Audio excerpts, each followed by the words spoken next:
thing.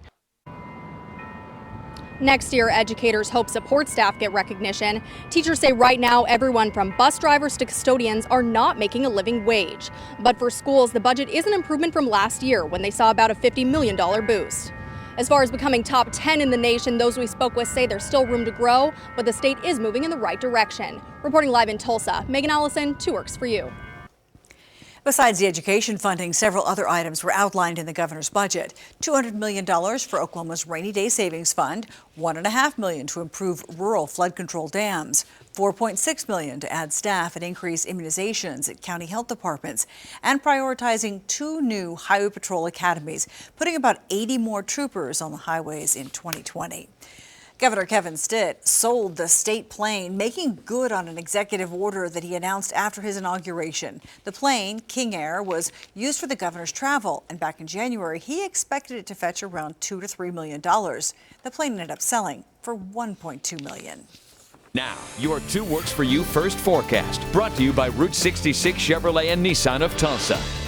Step outside and you're hit by this wave of heat. Yeah, and humidity as well, something we really haven't felt much of this year. As we take a look outside right now, this is our Buffalo Run Casino Resort Weather Camera Network. We have mostly fair skies. Of course, the river's still full. What we're tracking is more highs near 90 for our upcoming Friday.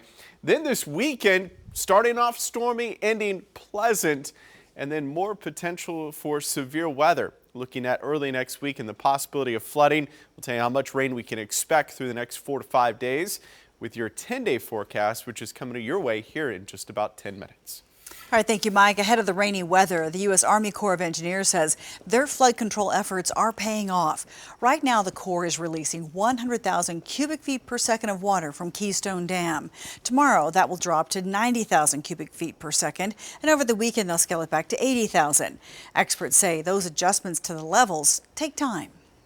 We have 18 Tainer gates on that project, and so we have to actually go out and manually either raise or lower those gates, and so it does take some time. It's not instantaneous.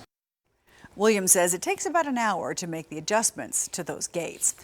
Unlucky or blessed? It's a question you really have to ask when a building survives not 1, but 6 tornadoes. Galen Culver introduces us to an Oklahoman who's seen them all after 52 years in business. A windowless, soundproof room is where Larry Benson makes his living. As founder and owner of Benson Sound, he's more than 52 years into recording music, writing arrangements, and one more unlikely task, monitoring the weather. We do watch the weather. Yes, there was a 2004. Taking a drive with Larry is like touring the twister history of the Oklahoma City Metro. I built it in 1969. Our first stop is at his original business near Capitol Hill, where a storm lifted the roof off his building in 1990. So the storm took the roof off of this place? Yes, it was in the parking lot. Moved from there over to this location off Interstate 240, where he set up his business, only to see it damaged. On May 3rd, 1999, hit again in 2004, 2009, 2011, 12, and 2013. 3 tornadoes within about 2 years. Before he got the message and moved a little further east to his present location. And I think God was telling me that it was time for us to move from there. We just must be at some lucky spot right here. We actually shot a story with Larry back in 2012 about getting hit 5 times. And now I know that it can happen again and again. The damage on display, the roof in the parking lot, no loss of life, but plenty to tell the insurance adjusters. And I really thought that I had paid my dues once I got hit the first time. He's 5 years out from the last storm and still going. But you can't stay here. He can still hear the irony of a song like You Can't Stay Here, but Benson Sound is more like that freight train everybody describes when they hear a tornado. It's still loud and roaring right along. In Oklahoma City, Galen Culver. Is this a great state or what? Yes, it is. Thanks, Galen. You know, dozens of artists are setting up for one of the biggest festivals in Tulsa. Mayfest kicks off tomorrow, and the roads are already closed. 300,000 people are expected. This is a live look at some of the vendors setting up. Of course, the food, a popular attraction. More than 70 local artists are displaying and selling their work this year.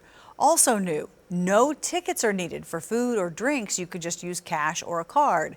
Mayfest starts tomorrow morning at 11 and it goes through Sunday. And the Hop Jam Beer Music Festival is also downtown on Sunday. When life gives you lemons, you make lemonade. Lake flooding isn't putting a damper on Oklahoma anglers. See their big catches. And he's one of just 24 accepted into the most prestigious dance school in the country. We'll show you how a Tulsa teen's hard work on the dance floor landed him the chance of a lifetime. If you're sneezing and sniffling a lot more than normal today, there's a reason. There is a very high alert for grass pollen right now. The Oklahoma Allergy and Asthma Clinic put out the alert today, saying that people who are seriously allergic should stay indoors as much as possible. And a Tulsa student is headed to the Julliard School in New York City this fall, one of 24 accepted into the dance program this year. The Julliard School, one of the most prestigious arts programs in the world, and it's located in the heart of the Lincoln Center of the Performing Arts. 2 Works for You's Aaron Conrad caught up with Griffin Massey before he heads off to the Big Apple for the opportunity of a lifetime. 18-year-old Griffin Massey has been dancing since he was 8. He needed something to do after school and had searched high and low. I tried just about everything there ever was. Basketball, karate, baseball, tennis, golf, all of it. But ballet class is what stuck. Massey never thought attending Julliard was something he'd do. He originally wasn't interested in the school. Then an opportunity piqued his interest. A few summers ago, I went to their summer intensive because they had a summer dance intensive.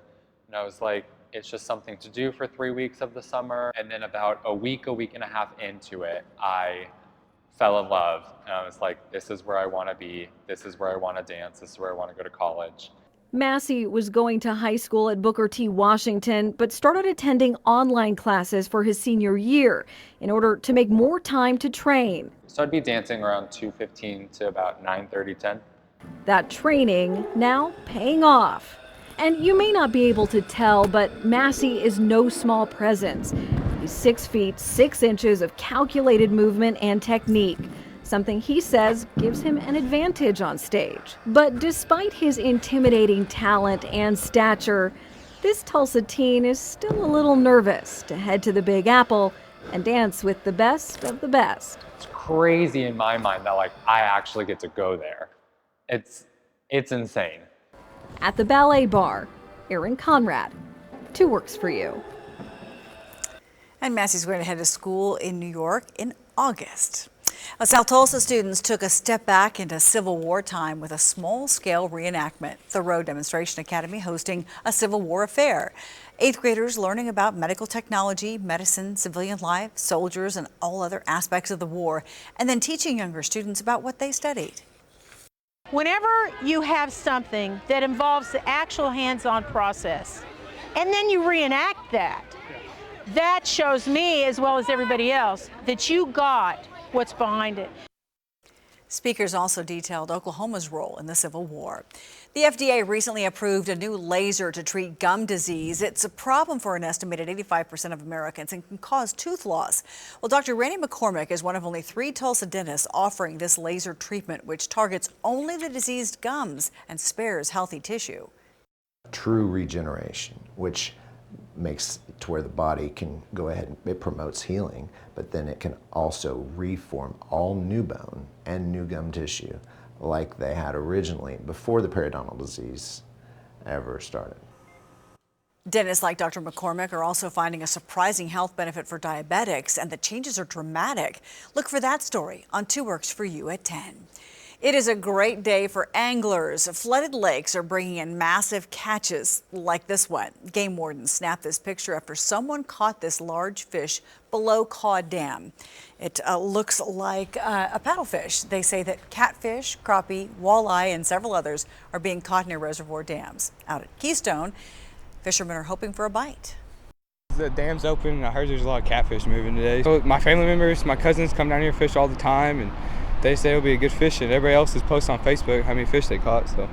So since the current's moving pretty good.